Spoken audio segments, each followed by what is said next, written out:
And hello, movie lovers. And we have a menu for you. We're going to be, Chef Rossie's here with me, and we're going to be serving up a very nice dish. It's going to be served as the menu, and you are the menu for tonight. So we appreciate you coming and making a reservation with us. So it's a pleasure to be able to do this, and it's an honor to do this for you. So with further ado, let's go on ahead. Let's get to cooking.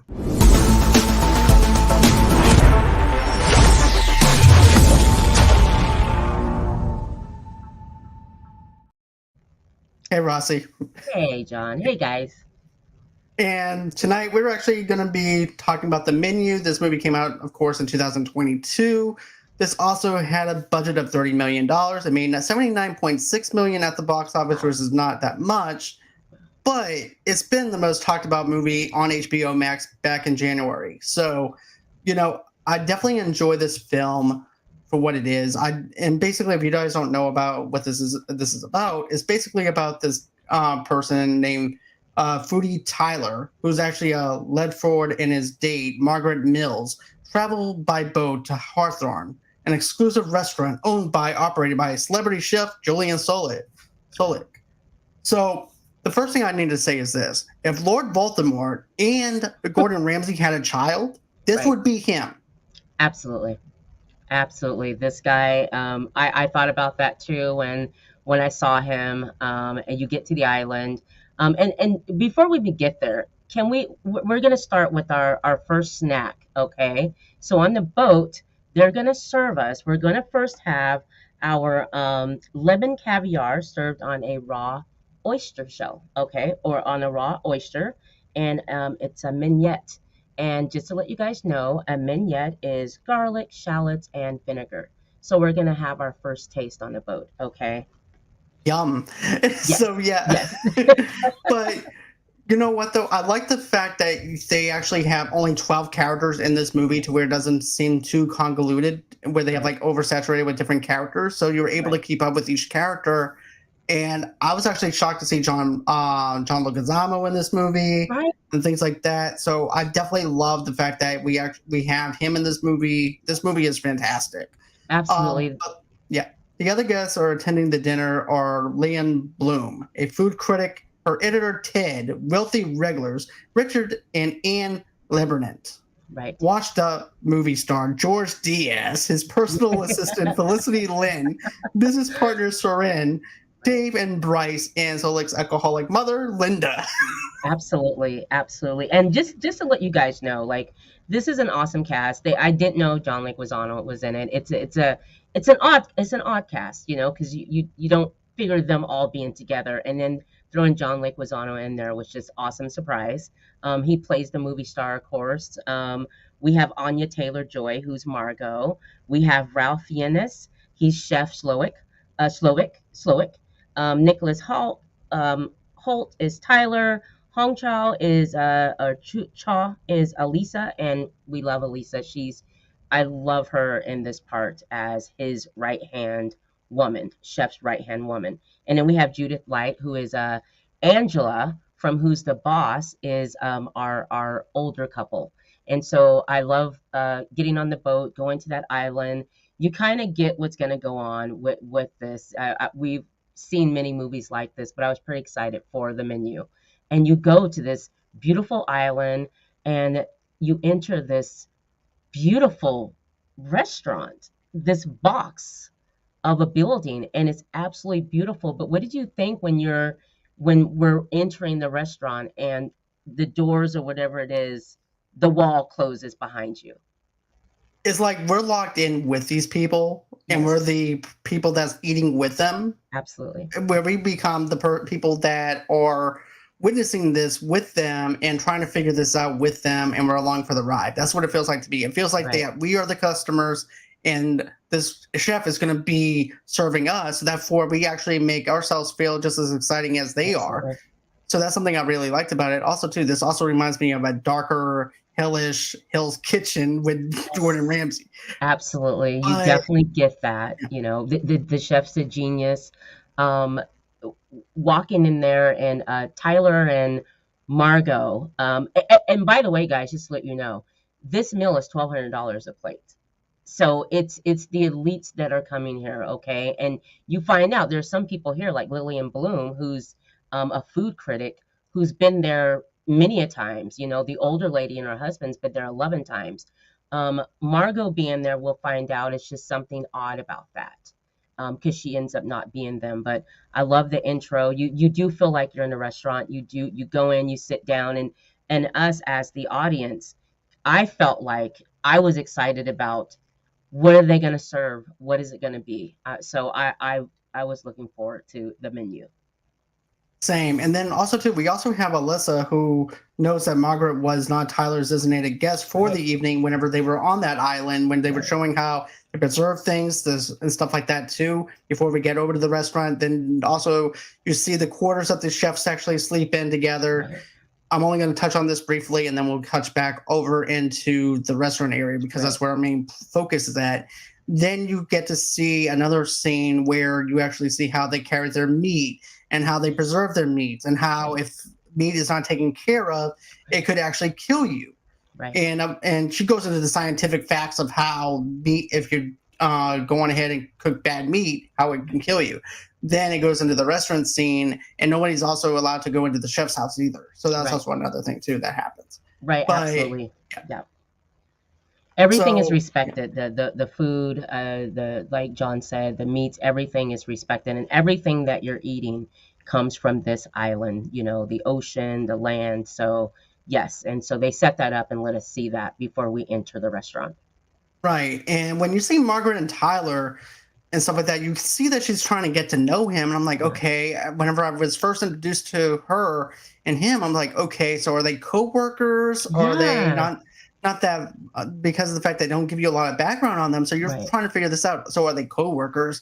Did you just happen to invite her? Right. What's the deal in the chemistry between the two of them? And why does she is asking all these questions about Right. Tyler whenever they're actually in this restaurant? And then we'll get into that a little later as to Right. why. Right. And then, you know, dinner begins, and Chef Solik introduces a series of courses, Right. delivering increasingly unsettling monologues about each dish. Absolutely, absolutely. And the first dish when we get there, so we had our mignette on the boat ride over, and so the first dish that he pulls out is the amuse bouche. And the moose bouche is he serves a cucumber melon, the milk snow, and the charred lace. And a moose bouche is like it's a party for the mouth. It's the first thing that you have at a restaurant. It's free, and it's always really good and very creative. What did you think about how that looked? The I melons, thought how that was served. it looked very delicious, to be Yes, honest with you. yes, And to know that it was actually a little treat from the chef himself to allow right, his guests to know that this is actually just the tip of the iceberg, because there's going to right, be more. So I yeah, definitely like that idea. I love the fact that you actually have a food critic who's analyzing the yes, food and going through the textures, the flavors, and then Tyler, who's actually the oh, wannabe critic.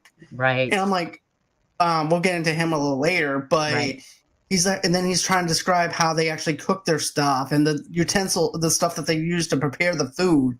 And you can definitely tell that he's not a food critic or anything like that. He's just a fanboy. He's just someone oh, that's a big fan time. of the Big chef. time.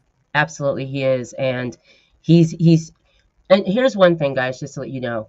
We're not supposed to have phones. We're not supposed to take pictures. That's not supposed to happen. And they let you know the rules before you get in there. So, you do have Tyler when he gets a meal, you see him taking a little picture of that. He is an absolute fanboy of this chef. But at the time when I saw it, I thought maybe he was um, some chef or someone really important, Tyler, that he could cook, or because he knows everything about everything. He knows his palate is just exquisite. He can taste everything in a chef's dish. So Mm. that's one thing about Tyler that we do know. But I wasn't sure. I thought he was some type of chef or whatever, and we'll find out later. But that's what I thought Tyler was, and he's totally into it. Go ahead. Yeah, he's way in over his Yes. head too. Yes. But whenever I was first introduced to Tyler, my first thought was, yeah, you're not a chef. You're not anything. Because I've seen where people do this, where Hmm. they analyze their favorite people and they're not actually, they don't do anything. They don't pick up an electric guitar, for example, if you're a fan of a rock band. This Right. guy Right. I was thinking to myself, it's very snobbish. He's just excited because he's actually getting to eat $1,200 worth of food and with somebody, and that's all he cares about. And he just wants to be there, part of the scene. That's all he is. He's just there for the scene. It took me a minute to For get that me, with that's Tyler. what I got. Yeah, it took me a minute. I had to watch it a little bit longer, and then as I watched it, you get to see his personality comes out with every dish, and then also there's situations that are going on at each table. You get to know, the relationship between the movie star John Leguizamo's character and his assistant. There's some, rift there. The three pompous assholes at the one table, working for the company that they work for. Um, they were just the arrogance of them, so rude and just thinking that they're better than everyone. And then you have the older couple where something's going on there. They've been together for a long time. The husband's not into her. She looks like she's damn there in tears half the time. And then we have Tyler and Margot's table. And I'm still thinking that because we don't know if they're dating or not. I mean, the way that they interact, it seemed like they've known each other, maybe friends, but we don't quite know. So I love how everything's set up, how everything's laid out, and also the kitchen, the chefs in the back, the way that they show them, fixing the food, and like you said, just very meticulous with every little ingredient that goes on the plate.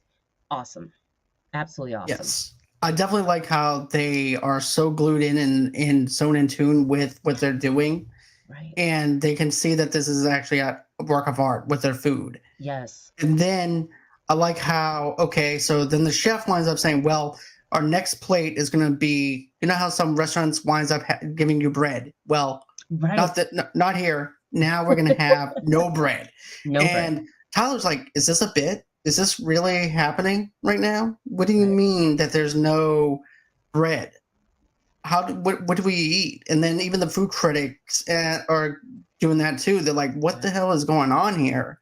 Right. What do you mean? And then even the douchebags at the table is trying to bribe Right. the waitress into giving them bread. Bread, people, bread.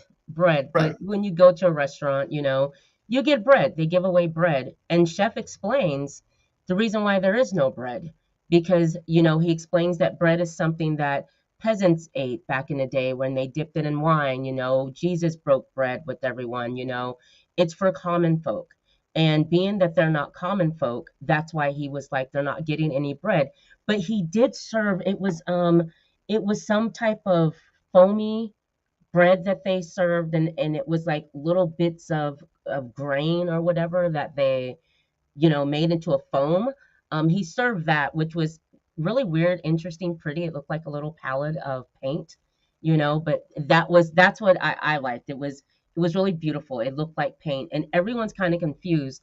And what I love about having Lillian and Ted there is because for us, they're going to explain everything about the dish so that we know what it is and how it's supposed to taste and the brilliance that they see that the chef put out. But everyone was very upset about no bread. But it's for common people.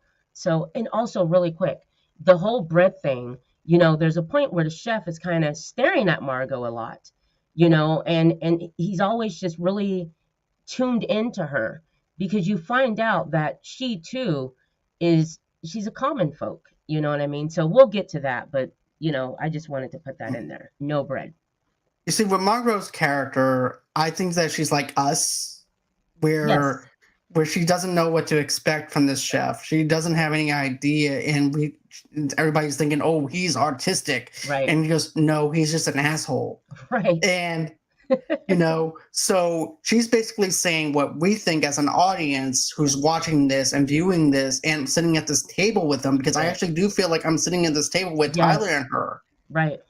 And sitting off on the corner of her watching this, and I'm like, you know what? I definitely agree with her. I definitely agree that this guy's a douchebag Right. and trying to be clever when he's not. And here's Tyler going, "Oh, this is a brilliant thing. Look, the textures. This is so good." He's the only one that's enjoying this. Absolutely. He absolutely is enjoying this. And Margot's attitude, it's kind of like us. It's she's not impressed by this, this oyster or this no bread. She's not impressed by him, because where we come from, we don't go to a place and eat little bites. We have regular food. With their world, it's all about the foam of, when they can do a dish with foam and all that. So and you watch Margot throughout the whole thing. She's just unimpressed by this whole situation. Let's see here. Abby says, I don't Abby. know if I should be laughing at certain parts, but the guy I'm seeing thinks I'm nuts now. I'm pretty sure after watching it with me. To be honest with you, Rossie and I were both laughing at this because of the dark Yes. humor within this film itself, Right. especially the stuff with the chef. Right. And I'm just cracking up laughing because he's just so in tune with everything, taking it in so seriously. Right. And that's what you're laughing at, basically. Yeah, it's a funny dark it's a funny dark comedy. And I remember talking to John earlier and saying this movie, it's hilarious. It's so funny. It's really good, but it is hilarious. After our bread course, what do we have next, John? We had the third course is the tacos. Taco Tuesday. And Taco Tuesday, a memory. I love how he explains this. I love how he explains Taco Tuesday. Do it, John. Tell them. And he has like a background of his own story about Taco Tuesday. And you think it's going to be this fun, glory thing. And this is what makes me laugh. Because I remember I was sitting with my mom on a Tuesday, getting ready to enjoy a taco. When my dad came home, he was drunk. And it was not a pleasant Taco Tuesday for me. And as a young kid, I decided to take some scissors and try to stab him in the leg. But kids, when you're a kid, you don't think about that. You would, Right. I would actually have gone for the throat. So please Love enjoy Taco Tuesday with a scissor, with a scissor with the scissors. inside of the chicken breast. And here's another thing: the tortillas, the tortillas. The tortillas Um, made me laugh because, oh my gosh. and he said this is the first time that he's ever went Yes. and did the whole entire deal where he's actually implementing pictures on the Right. tortilla shells. Right. And each And picture depicts something at a table, so it tells you what about each of them. And I love when when you get to the guys and they open theirs up and they see the wire transfers, the all of that, and they're all looking at each other like, how did he get this? Okay, because they're in trouble. This shit that they're doing is illegal. Also the older couple, they're sitting there and there's infidelity there, and that's the problem with them. And you see, the anniversary. I thought that was cute. And then you see the pictures. And remember, the wife is talking to the husband like, where did we know Margot from? And he's like, oh, we've never met her. We don't know her. And then you see the pictures on their tortillas. And then you see go ahead. You see, I thought that Margaret was actually just someone that was just, the wife was just questioning. I didn't think that she was actually on the tortilla shell itself. Yeah. I was just thinking that there was another mistress that he was sleeping with. Right. And that was who was on the shell, and she was questioning who it was. That was just how I took it. Well, before that, remember, before they were served that, the wife had saw Margot and was asking the husband, like, she looks familiar. Margot herself looks familiar before they even served that dish. So I saw the picture on there, which I don't think is the picture of Margot, but we do find out what Margot does for a living, and maybe the interaction with the husband and knowing him, we find, later on. But at that point, no, it didn't look like it. But the husband is definitely, there's a clear picture of him with some young lady. And then they have the picture. I love when Tyler looks at his picture, because his is they have a picture of him taking a picture of the food that very day, that seconds before, and how he freaks out about it because he just pissed the chef off. Yeah. And not to mention this is also another thing that winds up happening, was chef goes up to the one who's having infidelity, who's actually having the affair. And he said, I bet you can't even remember one dish that I ever served you. And he's like, and then the wife goes, it was the cod. It was the cod. And Right. and he goes, "It was the guy." "No, you donkey." Right. And all of a sudden I could Right. think of Shrek. Donkey. Right. Right. Right.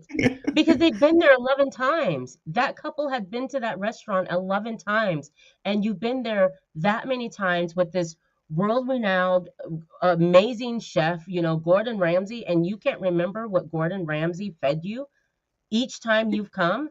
It was for the prestige of just being there. That's all it was. It wasn't about his food. It was just to be able to say, "Oh, we go there all the time," you Right. know? And then at that point, that's when they take the cleaver and cut off the Oh, guy's ring finger and gives right. the ring over to his wife. Right. And then that's when the critics are like, okay, is this a bit? What's going on here? They thought Right. it was actually acting. Right. Because I mean, you don't expect that to happen. And the problem with the reason why he got his finger cut off, because he was like, I'm done. I'm done. We're out of here. Get your coat. Let's get up and go. And little did they know, oh no, no one's leaving. And so the husband that mentioned something over my hand or something, I'm leaving here, and Elsa or Elisa comes over and says, which finger do you prefer? And you're like, as a guest, what are they talking about? And they take his hand. One of the sous chef comes over with the butcher and just takes his freaking finger off. And did he not cry like a baby? Like I Did felt his pain. I would be in the same boat as him, but to be honest with you, but dude, you messed up. You Right, done screwed up. right. You deserve to have your ring finger taken off because of the fact that you don't Absolutely. believe in the sacred of marriage. And then Absolutely. also too, you're also being a douchebag to this chef as well because you've been over to his restaurant over 11 times Right, and you're treating something that's so sacred to him and right. passionate about it as if it was nothing, just like how he's treating his own marriage like it was nothing. Absolutely. So in a way, being friends with a chef or going to see a chef is like a marriage to him, which is like a friendship to him. Right. And to see what he's doing, he doesn't like it. Right. Absolutely. And he mentioned, you also see his mother is in this restaurant as well. She has her own little table next to the kitchen, and she's hammered. She's just hammered. And I remember, I was about to say, I remember sitting there in the restaurant. Anyways, I remember that's how I feel like I was. I felt like I was a guest at this restaurant the whole time. But you're looking at her, and she's just, life is drained out of her. She's been drinking for, it seems like, months on end. She doesn't know what's going on.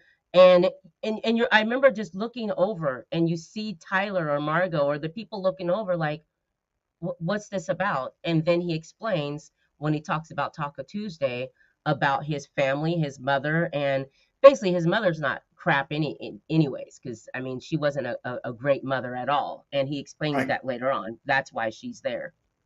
And then Jeremy London gets killed. That meal was called, that was the fourth course, and it was called the mess. And Yep. this meal was bone marrow, veggies, beef. And the thing about this meal was it was pressure cooked. Okay. And it's pressure cooked for a reason, because Jeremy, he cooked the mess.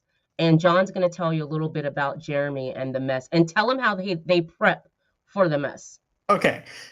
So basically, they get this plastic saran wrap in the background. You don't know why it's there or anything to begin with.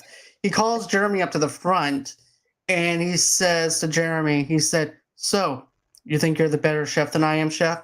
"Yes, chef." "You think that you can cook better than I can?" "Yes, chef." "So, I'm gonna ask you again. Do you think that you're a better chef?" "Yes." And so basically, to make the main chef the better chef, he makes Jeremy take his own self out. How did he That's do the way. that, That's the John? message. How did he do that, though? I mean, you got to tell how he did that. He goes on ahead, hands him a gun.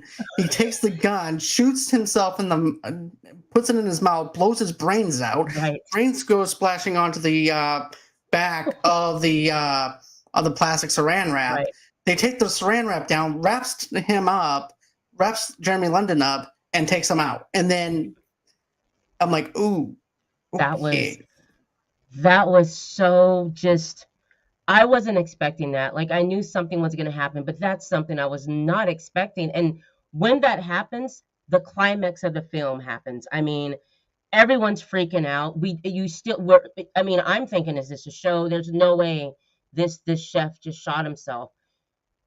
And that's when you realize, okay, we're in for a ride here. This is not a skit. Something is horrible going on, and they wrap him up and take him out. And all of the sous chefs behind Chef are just, they have no emotion. Like they're like robots, nothing, no emotion.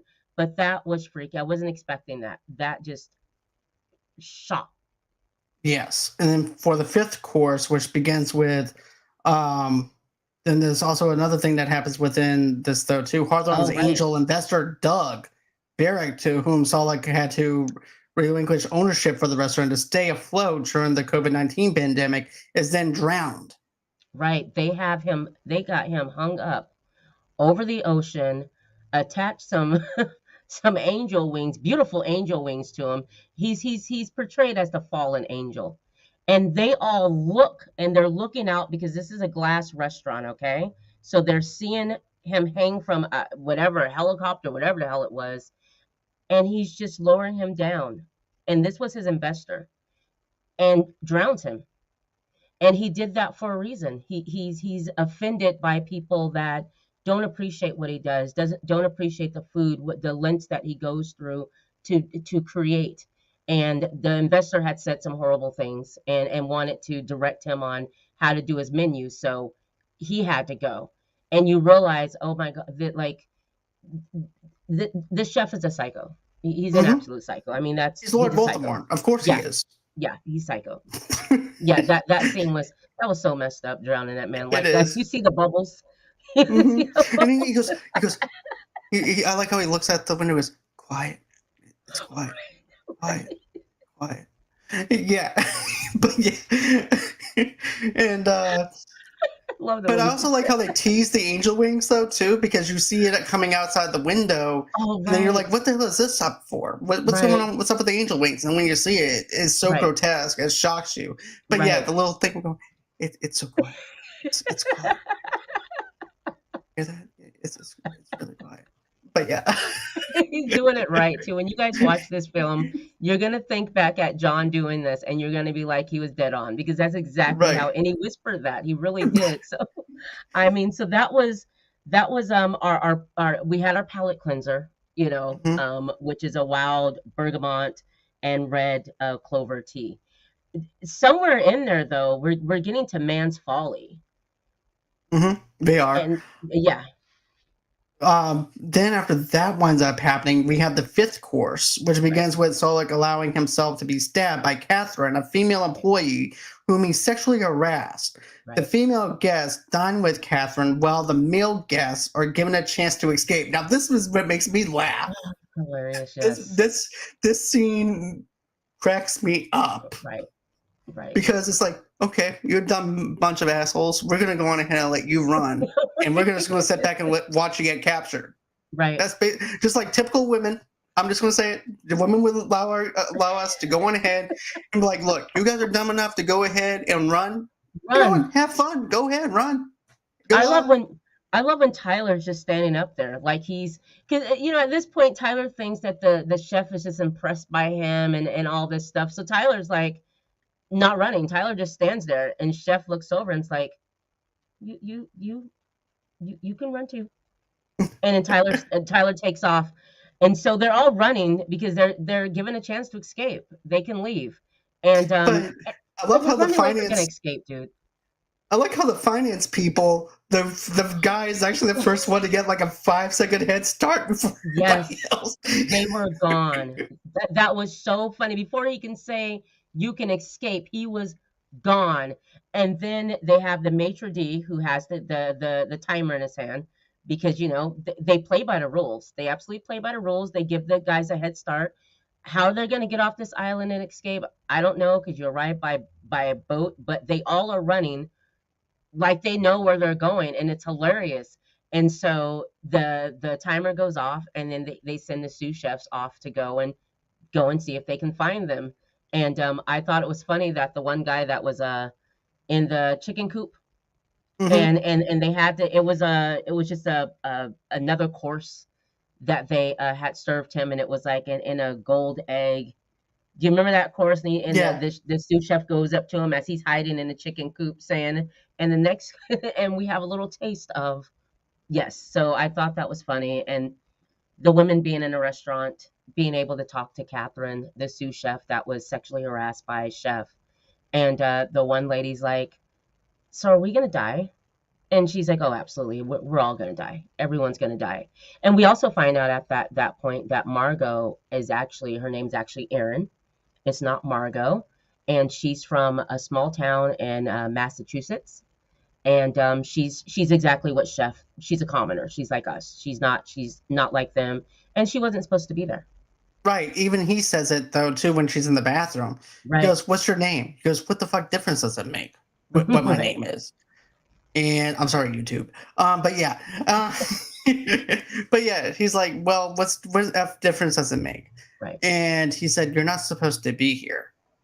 He goes, but he's giving her an option to work in the kitchen to Yeah. be away from them because she doesn't fit in with the narrative of what he wants to do, and the menu is going to be ruined because she's there. Right. She wasn't supposed to be there. She was just She's an and we innocent find out bystander.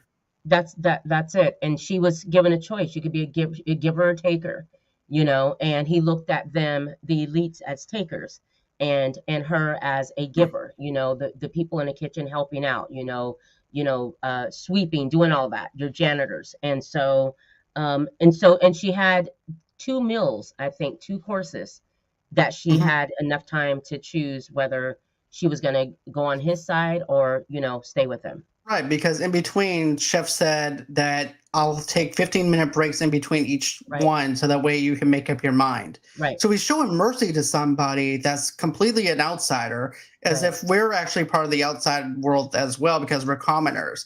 So therefore, Exactly. we're with her with this ride through this whole entire perspective. But I Absolutely. like how they catch. Now, this is actually my favorite thing when George Diaz gets caught, and then this is John Leguizamo's character. He Right. comes in, and then Lynn is looking at him like, "What the hell?" He goes, "I almost got Right. away." Yeah, She goes, she goes, "Yeah, sure you did." No, I really did. If it wasn't for my leg cramping. right. It was so demoralizing that all these men end up one by one coming back into the restaurant, didn't escape. And it was sad for them because I thought that maybe one of them would escape. But when you see them all walk back in there and just, no, it didn't happen. So we get ready for our sixth course. And our sixth course, well, no, our seventh course is, no, no, no, no, no, no. We're still on Man's Folly. Yeah. Yeah, we're still on Men's We're still Folly, in Man's Folly. but We're not even near the seventh course. no, we're not allowing himself to be still. Okay, And that we there's a were on lot the of things fifth that happen. course. Our fifth course was that, and then Solik explains that each guest was invited because they either Right, contribute to him losing his position for his right, craft, or because are making a living off exploiting the work of artisans and workers like him and his right. team. He announces that everyone present will be dead by the end of the night. Since Yes, Margaret's presence was unplanned, this is what we were talking. This is actually in my notes. right, Sully privately gives her the choice of dying either with the staff or the right, guest. When she right, hesitates, he chooses the farmer for her. right. Margaret is actually unmasked as an escort. Yes, that's right. She's an escort. Tyler had bought her, and there's a lot of things that happen in between that because Chef also has a conversation with Margot about the fact that she hasn't eaten anything. She hasn't, and he takes offense to that.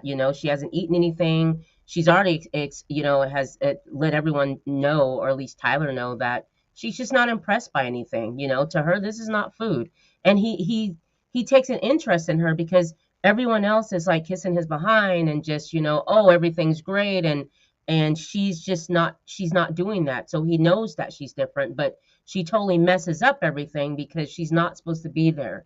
She's a giver, she's not a taker. She's just like him. She grew up in a trailer park in Massachusetts, so Right. that's a little bit about her. And the part where he ends up trusting her to go to the smokehouse to go get that barrel that he needs. And Right. his assistant, Elisa, she's quite jealous of that because she usually handles that. And so Margot gets the key and goes to the smokehouse. And this is an awesome scene that happens between Well, Margot and the woman. Go ahead. before that, we actually have one other thing that I really love, and this is my favorite Okay. scene in this movie, is where he makes an ass out of Tyler. Oh, yes, absolutely. This Yes. is this is Yes. my favorite part. This is Yes. something Gordon Ramsay would do to Yes. someone that thought that they knew it all. Right. Especially if you're just someone that's actually whining and dining. But Right. Tyler was as zealous in his desire to participate in Slow's craft that he kept Right. it secret and hired Margaret to replace his ex-girlfriend for the evening because Hawthorne did not offer to seat for parties of one. So like invites Tyler to cook, then Right. humiliates him in front of everyone by That was insulting his food. And he picks the most, I'm going to be honest with you, lamb is the most hardest thing to cook. Absolutely. And I'm thought to Absolutely. myself, this is how you know you're not a cook. Right. You do not pick the hardest thing that you cannot cook. Right. You pick the easiest thing that you can't cook. Because Right. that's what Gordon Ramsay said. You don't pick the easiest one. If you're just starting out and everything, you pick the easiest one that you can actually find to cook. You don't find the hardest one that you can Right. cook. But he winds up doing the lamb. Gosh. He ruins the lamb, Oh, throws some gosh. bullshit together. And I like Right. how this is Oh actually the my serving gosh. dish. Tyler's bullshit. Undercooked lamb, inedible shallot, leek butter sauce, and an utter lack of cohesion. Tyler's dish, and I was actually, I thought that Tyler was going to go up there and like show like he can cook, like he's got this opportunity, because I at this time I'm still thinking that he can cook, he can do something because he knows so much about it. So I was shocked when I saw him nervously chopping up the onions with the peel and everything on it, and then he's shaking, and then that's when I realized, oh my God, he's a fake. He's not a cook. He is a fan of this guy because the lamb was raw. It was horrible. That's why Chef named it Tyler's bullshit. Bullshit. And Chef ends up whispering something in Tyler's ear because when Chef is tasting Tyler's dish, Tyler's all excited to the point where he has tears in his eyes because the guy, his iconic chef that he looks up to, is tasting his food. What an honor. And so he thinks that Chef is getting ready to say something positive. Me too. I thought that too. But no, he didn't. He was like, this is horrible. Tyler's just like, oh my gosh, the tears that comes down. And then Chef whispers something in his ear. And John, what was that? I can't remember exactly what he said. Maybe you let it Well, he whispered whatever he whispered in Tyler's ear. Tyler then walks away. And a little bit later, we see him hanging. So what I got was, go kill yourself. Mm-hmm. And You Tyler humiliated went, me. you know, You're yes, wasting my time with my staff. right, You're wasting my time with your bullshit dish. right, And now it's time for you to go and die. right. Go kill yourself. And he does that. And he goes and hangs himself. And when Margot's going to the smokehouse after this, and she sees Tyler hanging there, and I love how she looked and then just went on and start walking because Tyler knew that everybody was going to die. He knew that Chef gave him 8 months to get prepared for this. So Tyler, when he chose Margot to go with him because his girlfriend broke up with him and he couldn't have a one table section or whatever seat, there had to be two people. So he chose to pay Margot to go with him, but he didn't tell her that this was going to be like a final meal, So him hanging himself is, you feel you don't care because he deserves that for lying to this girl and getting her there for his own Matter of selfish reasons. fact, you and I both said it. He had the most punchable face in this Absolutely. whole movie. Absolutely. He did, and that's before I knew anything about him. There was just something about him when the movie started, and you just look at him, it's like, yeah. So John asked me that, and I'm like, yeah, I punched Tyler in the face. Same. He has a punchable face. I'm just gonna Yes. say it. I just can't stand people like that. Right. But right. as you mentioned about the barrel that needed, Yes. and then of course you wind up seeing the fact that you have the waitress that has been waiting hand and foot with this Right. chef, and Right. she's took it as a taste of dishonor. Yes. And Margaret winds up getting the barrel, but at the same time she's having to have this whole entire match up inside the kitchen. And I Oh my love this gosh. part my favorite part is where Yes. she gets the coffee pot and it's one of those industrial coffee Right. pots Right. and just whacks her upside the head with it. She goes down to the ground. Then she goes on ahead. She's like a total badass. Right. Just and it's like looking at her wailing out a cake for a party. And she just like, I'm here, bitches. That Rolls was it an down. And I'm like, yeah. And Chef is like very impressed with her. Also, too, while she's inside the chef's home, she's right. looking at his employee of the month thing on the wall. Yeah. She's like, okay, so he cooked common food before actually becoming big. So my initial thoughts was this guy is miserable with his own life. Right. He's getting tired of dealing with the uncommon folk to the point where he lost his passion and his flame for what he loves to do. Yes. To the point where that's all he's doing. He misses just being so simple. Right. And that's what I'm thinking is he lost his flame, he lost his passion, Yeah. and now he's stuck. Could you see pictures of, pictures? She's looking at pictures of him in a newspaper, and there was one picture Mm-hmm. that he was smiling and really happy. And I think he had a cheeseburger joint, or Mm-hmm. it was a cheeseburger joint. Right. And The, that's what made the me think. Exactly, the beginning of a chef, just something small, just cheeseburgers. But he was so happy in the picture. He looked so happy. So when he was telling Lillian about how you reviewed me and you gave me horrible reviews that time, like they sucked the life out of him, the energy out of him. Everyone that he invited for a reason. And Lillian being there was the one that just sucked What's the his soul icing on the away. I cake? mean, it was horrible the things that she would write. But while Margot is in his little home, his room, she does spot a radio. And when she sees that, it's like, there's my ticket. There's a freaking radio. I can call for help. And I this scene was so awesome.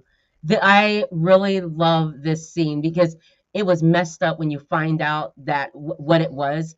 So Margot comes back into the restaurant. Chef sits her down, and Margot fought for her life. So she comes back, just blood on her face, blood on her dress. She sits down there, and everyone's kind of just looking, and no one's really saying anything. But you see the what is it? The Coast Guard. Yep. The Coast You Guard's coming you out see the there. Coast Guard that's coming there, and everyone's looking, and she's so proud of herself because she called for help, and everyone's excited. She's smiling, and she's like, "Yeah, yeah, that's me. Like I did that. I called for help." And so they're all proud of her. And then our Coast Guard comes inside, and John, you take it from there because this is a great So scene. the first thing he does is he looks at Diaz, and it's Yeah, actually Sunday afternoon or something like that, which is like a right, really bad film. And that's right, also why the chef even invited him there in the first place. He goes, I remember you. right. I loved your movies up until my Sunday was ruined by your film. And I really didn't enjoy it. And then you have this Coast Guard that comes in, total different vibe going with him. Right, He goes, man, I loved your film. I loved that Sunday afternoon movie or whatever it was called. right, Hey, can I get your autograph? He goes, yeah, man. Yeah, let me go on ahead. And he says, help, 911. And then he gets out his gun. He goes, okay, everybody, get down now. And everybody's a suspect. Get down. All the right. chefs, get away from the burners. And then you wind up seeing him take the gun, go into where the candle is, and lights the light. I'm like, well, shit. It was a lighter. The gun was a Mhm. lighter. Like he was a sous chef. He was part of the freaking chef's group, and I really thought I was like, they're gonna help, like he's gonna help them. He's here, and I love how everyone is cussing out the chef. We got you now, buddy. We got you, and they're just going off on the chef. Just they're happy because the Coast Guard's here with a gun, and when he does that, and the gun's a freaking lighter, I was like, what? What? That was a skit? Shocked, absolutely shocked. And then I'm like, you guys are screwed now. You really upset him now.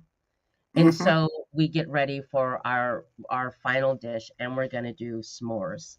And I love the s'mores. You gotta tell them about the s'mores. Okay, well, first off, Margaret winds up saying, "Hey, chef, yeah, you know what I Oh would yes, really yes. like?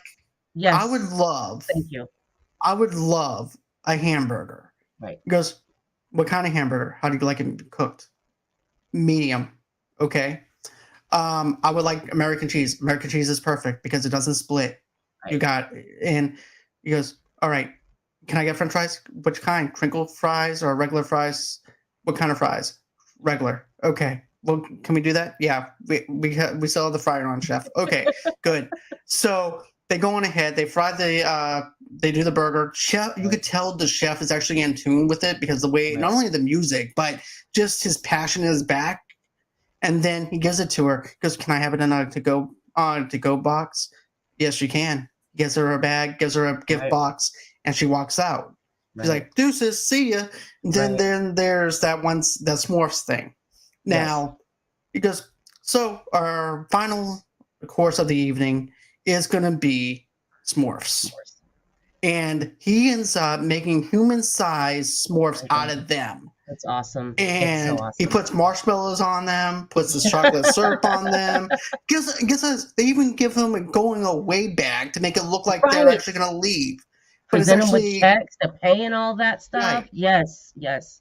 And let me ask you something. Did Okay. you notice in the shape of what they were making on the outs on that view from the Oh, top? the bird's eye view?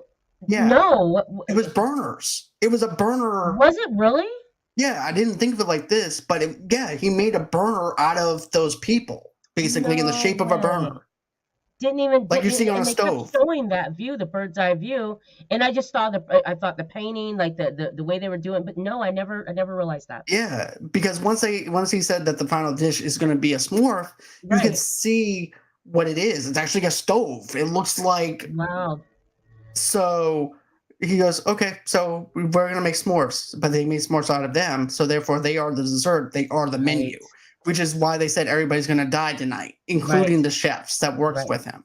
Yeah. And then after that, Margaret winds up getting on the Coast Guard boat. She eats her hamburger and she just watches it burn. It was and as she's eating her hamburger and she's sitting there, she looks around and I love how it captures the restaurant blowing up and you see it in her eyes. Her eye color changes by the bright, yellows and oranges of the fire. But I thought this was just a really fun movie. I had a great time watching it. I've seen it twice. I'll watch it again. It was John four times. It was a really good film. It was fun. It was in and out. It didn't drag on too long. That's something I really liked the film. that's something that I wanted to mention too. It's only an hour and 47 minutes long, Yeah, but it's not a slow pacing movie. You're right in there right when they walk up to the dock. yeah, So you're fresh in with these characters, just as Margaret is actually fresh in with these characters too for right. the very first time. So, it's a very good journney. It's a very good Yes, movie. I definitely recommend it. Now, my definitely. question is this: would you want to see a prequel to this? Um, Or do you think that Margaret well, would actually hmm, carry on the legacy of the chef? that would be interesting. I would love to see that. I think that'd be a cool take for her to take on the legacy of the chef. Yeah, that'd be pretty interesting. I think Definitely. so too. I think it'd be a different take since the chef is dead. Right. Yeah, And something so everyone's dead. traumatizing, who's to say that it couldn't happen to her, where she's like, you know what, I think I'll go to culinary school. I think I'll go on ahead and be a Right. chef. Right. I can see that happening. I absolutely do. I think they could do it again. Um, all around the characters, the Hmm. way everything was approached, it was really good. And to wait until um um Jeremy's dish when that's the epic part of the movie when you realize, oh my gosh, they're gonna die. I loved it, and I loved how it was coursed out. It took you through a menu, so each scene had something going on with each, course that you end up enjoying. I like the way they did that. It was really cool, and the food looked awesome and amazing, and yeah, great movie. Fantastic movie. Can't Yes, wait to review another film with you, Rossi. This is always fun to be able to do this. Uh, thank you thank so you, much. thank you so much for doing this review. This has been a lot of fun. Absolutely, thank you so much. You're welcome. Before we go, I would like to just let everyone know that March 13, I'm going to be on the Backlook Cinema podcast with Zoe and what is it, Alonzo and them. Is it Alonzo or Alfonso? Alonzo. Alonzo, yes. So I'm looking forward to that, and you guys can check me out on their podcast Monday. Oh, by the way, don't you have something to be giving away right now? Oh shoot, guys! So listen, John and I have this awesome gift that we're going to give you guys. So we have a free downloadable copy of the video game God of War Ragnarok.